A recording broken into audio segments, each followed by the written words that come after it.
Hello everyone, मेरा नाम है अदिति। आप सभी लोगों के लिए आज से इस क्लिप के अंदर टॉपिक वाइज मैं आपके लिए वीडियोस लाई हूँ। ये जो वीडियोस है ये आप लोगों के लिए काइंड ऑफ एक डेमो भी है जो हम लोगों ने पेड क्लासेस में ऑलरेडी पढ़ा है। तो आपको यूट्यूब पे फ्री ऑफ कॉस्ट कुछ कुछ झलकी मिलने वाली है कि हमने पेड क्लासेस में क्या पढ़ा था। एक विटनेस की जैसे एक प्रूफ भी आप लोगों के सामने है कि जो हमने क्लास में पढ़ा और हमारे एग्जाम के अंदर क्या आया वो भी आप कोरिलेट कर सकते हो। तो आप लोगों के लिए रोज शाम को 7 बजे ये सीरीज आने वाली है जिसके अंदर हम आप लोगों को डिटेल में पढ़ाएंगे कि पूरा सीएस में कैसे आप लोग सॉल्यूशन दे सकते हो। इफ यू विश कि इसी तरीके से 2024 दिसंबर के लिए आप लोग हमारे साथ ज्वाइन करना चाहते हो, मेरे साथ पूरा कंप्यूटर साइंस पढ़ना चाहते हो, तो 1 जुलाई से आपका कोर्स स्टार्ट हो रहा है। देखो, प्लान करो, अपने आप प्रूफ देखो कि हमने क्या पढ़ा, कैसे पढ़ा, और लाइव फाउंडेशन बैच 1 जुलाई से ज्वाइन कर लो। ज्वाइन करने के लिए जेआरएफ अड्डा एप्लीकेशन आप डाउनलोड कर सकते हो, नंबर आपके पास में है। ये सभी चीजें आप लोगों को इसके अंदर मिलेगी, स्पेशली स्टडी प्लानर, पूरे 6 महीने का मेरा लेसन प्लान और आपको कब क्या रिवाइज करना है, दोनों शीट्स आप लोगों को मिलने वाली है। पहला सेशन होगा 1 जुलाई को, तो ज्वाइन कर लीजिएगा, नंबर आप लोगों के पास में है। और अब चलते हैं कंटेंट पर, आज के टॉपिक के ऊपर। मैं आप लोगों के लिए एक एनएफए बना रही हूँ। एनएफए ऐसा है कि ये क्यू नॉट है मैम, इनिशियल स्टेट है, और क्यू नॉट को मैं रीड कर ले रही हूँ।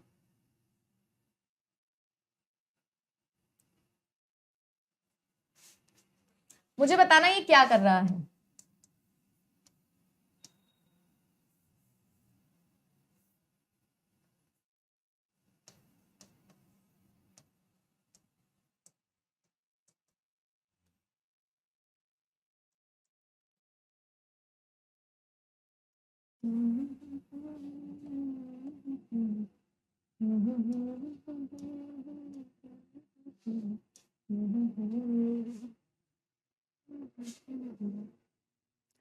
आपके सामने मैंने एक एनएफए बनाया है, देख लीजिए, कंप्लीट नहीं है, एक एनएफए बनाया है। मुझे कोई बता सकता है कि ये क्या कर रहा है? ये जो एनएफए है ये क्या कर रहा है? इसकी रेगुलर एक्सप्रेशन लिखकर दिखाओ मुझे। आप अगर इसका रेगुलर एक्सप्रेशन लिखोगे तो क्या लिखोगे कि मैम आप ए लीजिए, आप बी लीजिए, और उनका कुछ भी आप लगाइए। जब भी लूप होता है तो क्लीन क्लोजर करना होता है, और उसके बाद में आपने क्या किया है, बी और बी लिया। अगर मैं आपसे पूछूं कि मिनिमम स्ट्रिंग कौन सी एक्सेप्टेड है यहाँ पर, तो मिनिमम स्ट्रिंग जो है वो बी एक्सेप्टेड है, राइट? यही तो है इसका रेगुलर एक्सप्रेशन।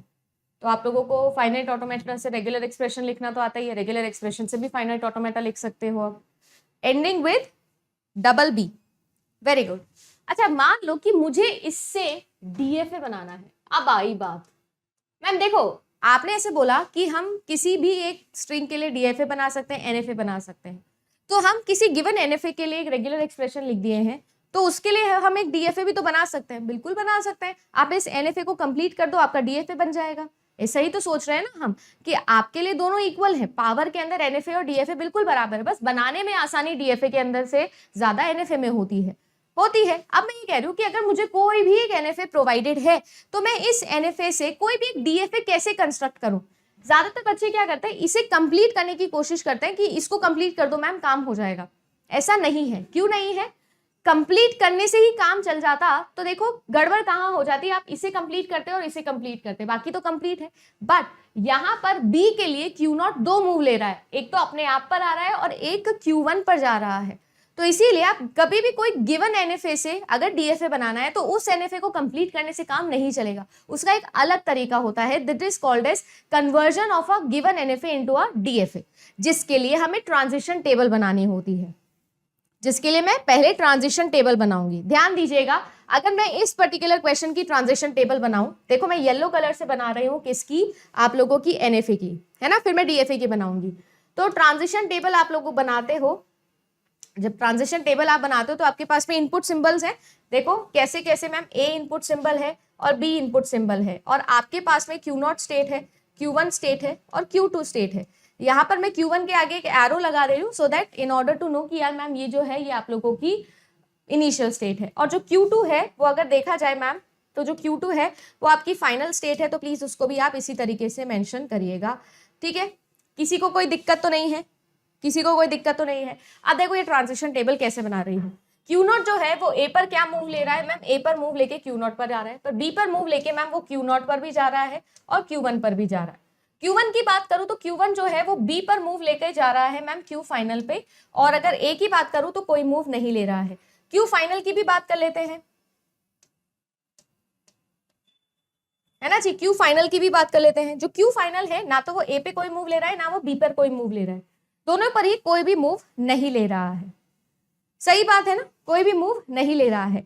अब आपको पता है कि आप लोगों का जो DFA होता है, ग्रीन कलर से DFA बना रही हूं, आपके DFA के अंदर ये चीज अलाउड नहीं होती है, किसी भी DFA के लिए ये चीज अलाउड नहीं होती है। सिमिलरली किसी भी DFA के लिए मैम ये चीजें भी अलाउड नहीं होती है। जो जो मैंने अनसर्किल किए हैं वो गलतियां है, या कह सकते हो कि वो NFA में हो सकती है पर DFA में नहीं हो सकती है, नहीं हो सकती ना DFA में। किसी को कोई दिक्कत? सही है ना। तो अब देखो सिनेरियो ऐसे हैं, जब आप किसी भी गिवन NFA से एक DFA का ट्रांजिशन टेबल बनाओगे तो उस ट्रांजिशन टेबल के अंदर आप लोगों को न्यू स्टेट्स को इंट्रोड्यूस करना पड़ेगा। इनपुट एंड आउटपुट सिंबल के बाहर, मतलब आउटपुट तो क्या हो रहा है यहाँ पे, खैर इनपुट सिंबल तो सेम ही रहेंगे, पर जो आपकी स्टेट्स है वो नई तरीके से बनेगी। जैसे कि आप लोगों ने Q0 लिया था, Q0 आप लोगों की गिवन स्टेट थी जो कि Q0 पर ही आ जा रही है A को रीड करके, और B को रीड करके किस पे आ जा रही है, Q0 और Q1 दोनों पे जा रही है, Q0 एंड Q1 दोनों पे जा रही है। अब देखो यहाँ पर बीच में क्या था, दो अलग अलग स्टेट्स थी। अब मैं क्या कर दे रही हूँ, इन दोनों स्टेट्स को एक ही बना दे रही हूँ। मेरे लिए अब ये एक नई स्टेट बन गई, एक क्लस्टर बन गया है जिसके अंदर मेरे पास में Q0 और Q1 दोनों है। सही है। अब मैं इस स्टेट के लिए क्या करूंगी, मूव लिखूंगी। समझ गए, मेरे लिए अब ये नई स्टेट हो गई है Q0 Q1। मेरे लिए अब अलग से कोई Q0 Q1 Q2 ये स्टेट्स नहीं है, नई स्टेट्स बन गई है जिसके अंदर Q0 और Q1 है। अब Q0 और Q1 को आप देखिए कि A पर कहां जा रहा है। देखो मैंने कल भी आप लोगों को ये करके दिखाया था, दोबारा से मैं आप लोगों को समझाती हूँ।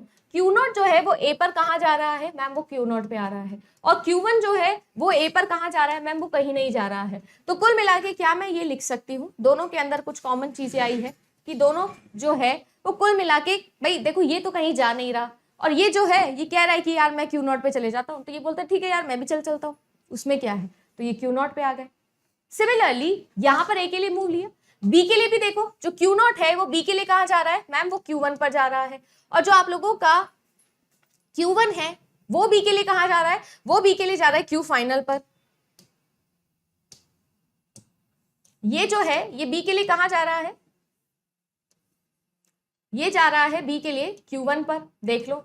और ये जो है ये B के लिए कहां जा रहा है, ये Q फाइनल पर जा रहा है। यानी कि इन दोनों के बिहाफ पर दोनों अलग अलग जगह जा रहे हैं। जब अलग अलग जगह जा रहे हैं तो एक नई चीज लेके आ रहे हैं, ये Q1 और Q फाइनल। अब मेरे लिए ये एक नई स्टेट बन गई, Q1 एंड Q फाइनल मेरे लिए एक नई स्टेट बन गई, बन गई ना। अब ये जो नई स्टेट है इसके लिए नए तरीके से मूव लिखूंगी कि Q1 और Q फाइनल।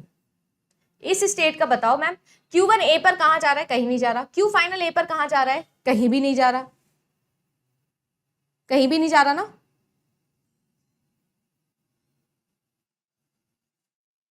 आप ही बताओ, यानी कि इसके लिए कोई मूव पॉसिबल नहीं है। बट अगर आप लोग यहां पर ध्यान से देखो तो जब आप लोगों ने Q0 के लिए मूव लिया तो मैम Q0 Q1 के साथ साथ Q0 पर भी आ जा रहा है, अपने ऊपर भी आ रहा है B के लिए, जो चीज यहां पर मैम आपने लिखी नहीं थी, और इसी वजह से कोई मूव पॉसिबल नहीं था। नहीं तो ऐसा पॉसिबल ही नहीं है कि मूव ना आए, Q0 Q1 और Q फाइनल। अब देखो, अब ये मेरी नई स्टेट बनेगी Q0 Q1 and Q final. अब देखो ये दोनों तो कहीं नहीं जा रहे थे, पर Q0 जो है वो A रीड करके Q0 पे आ रहा था, Q0 जो है वो B को रीड करके कहीं जा रहा है, और Q1 जो है वो भी B को रीड करके कहीं जा रहा है, यानी कि Q0 Q1 and Q final. बन गई टेबल कंप्लीट। अब बताओ, कोई भी नई स्ट्रिंग मेरे पास में नहीं आई है मैम, कोई भी नई स्ट्रिंग नहीं है आपके पास में, या सॉरी नया स्टेट नहीं है। जब नया स्टेट नहीं है तो ट्रांजिशन टेबल टर्मिनेटेड। अब इसके लिए मैं कैसे मूव बना सकती हूँ, आपके पास में एक इनिशियल स्टेट है जिसका नाम Q0 है, इसके अलावा आपके पास में एक नई स्टेट है जिसका नाम है Q1 Q0, इसके अलावा आपके पास में एक और नई स्टेट है जिसमें है Q0 Q1 and Q final. ठीक है, जिसके पास में फाइनल स्टेट है मैम उसको आप फाइनल स्टेट बनाओगे, भाई इसके पास में ही तो है फाइनल स्टेट, बाकी दोनों के पास में तो है नहीं। अब आप लोग मूव लिख सकते हो, जैसे कि क्यू नॉट जो है वो ए पर क्यू नॉट पर आ रहा है, और जो क्यू नॉट है वो बी पर कहाँ जा रहा है मैम, वो इस पे जा रहा है। ठीक है जी, ये जो है ये क्यू नॉट पे वापस आ जा रहे हैं ए को रीड करके, और ये जो बी है उसे रीड करके यहाँ पर चले जा रहे हैं। अब जो आप लोगों का क्यू फाइनल है, मतलब जिसमें फाइनल स्टेट है, ये क्या कर रहे हैं मैम, ये ए को रीड करके दोबारा से क्यू नॉट पे आ जा रहे हैं, और बी को रीड करके या क्या कर रहे हैं मैम, ये अपने आप पर ही वापस आ जा रहे हैं। कोई भी मूव रिपीट नहीं हुआ है, सारे के सारे मूव कंप्लीट है। आप लोगों का एक एनएफए एक डीएफए के अंदर बन चुका